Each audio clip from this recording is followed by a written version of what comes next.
মোটামুটি বছর দুই যাবৎ আলোচনার বিষয়বস্তু হয়ে দাঁড়িয়েছে এই আঙ্গুর চাষ।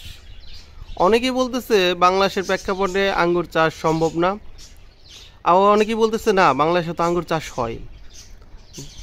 আবার এরই মধ্যে অনেকে আবার বলতেছে হ্যাঁ বাংলাদেশে আঙ্গুর চাষ হলেও আঙ্গুরে মিষ্টতা আসে না, আঙ্গুর মিষ্টি হয় না। তো কথা বিশ্বাস না করে ভাবলাম যে যেহেতু অনেকে হচ্ছে এই কথাগুলি বলতেছে, নিজে দিয়ে একটা আঙুর গাছ পরীক্ষামূলকভাবে লাগিয়ে দেখি আঙুর হচ্ছে মিষ্টি হয় আর আঙুর ধরে কিনা। তো সেই প্রেক্ষাপটে গত 10 মাস আগে 3টি আঙুরের চারা কিনে আনলাম, রোপণ করলাম, মোটামুটি ফলন হয়েছে। আর হচ্ছে ফলনেরই হচ্ছে অবস্থা এখন। কিন্তু সবচেয়ে অনুতাপের বিষয় হচ্ছে যেটা, বাজারের আঙুরের সাইজের তুলনায় এই জাতটা হচ্ছে একেবারেই ছোট। বাজারে হচ্ছে সচরাচর যে আঙুর পাওয়া যায় সেটার তুলনায় এর সাইজ অনেক ছোট। কিন্তু আমি আঙুরটা খেয়ে দেখেছি, হ্যাঁ মিষ্টি, ভালো মিষ্টি আছে।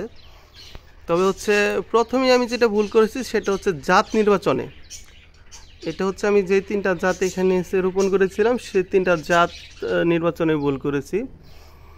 যদি কেউ আঙুর চাষ করতে চান, নতুন হচ্ছে হিসেবে শুরু করতে চান, তাহলে প্রথমে পরীক্ষামূলকভাবে কিছু গাছ লাগাতে পারেন।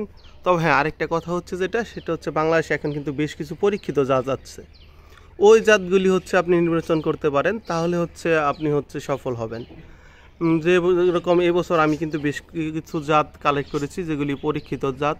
তার মধ্যে হচ্ছে বাইকোনর, অ্যাকোলো, তারপরে হচ্ছে ডিকসন, ভ্যালেস, গ্রিংলং, জয় সিডলেস, এরকম হচ্ছে বেশ কিছু জাত আমি সংগ্রহ করেছি আবারও দেখার জন্য। তবে হ্যাঁ যেহেতু হচ্ছে আমার এখানে ফলন হয়েছে, ফলনের হচ্ছে ফলনগুলি হওয়ার পর আবার খেয়ে দেখলাম যথেষ্ট পরিমাণ মিষ্টি, তাহলে আশা করা যায় যেগুলি পরীক্ষিত জাত এই জাতগুলি থেকে ভালো একটা ফলাফল অবশ্যই আসবে। এটা হচ্ছে আমার 10 মাস আগে লাগানো গাছ, এটা শুধু আমি পরীক্ষামূলকভাবে লাগিয়েছিলাম দেখার জন্য কি অবস্থা হয়।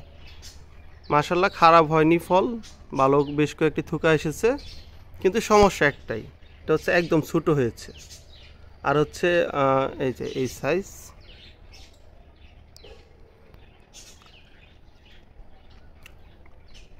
খেতে টক নেই একদম, মানে কি বলে অল্প টক, কিন্তু মিষ্টি বেশি।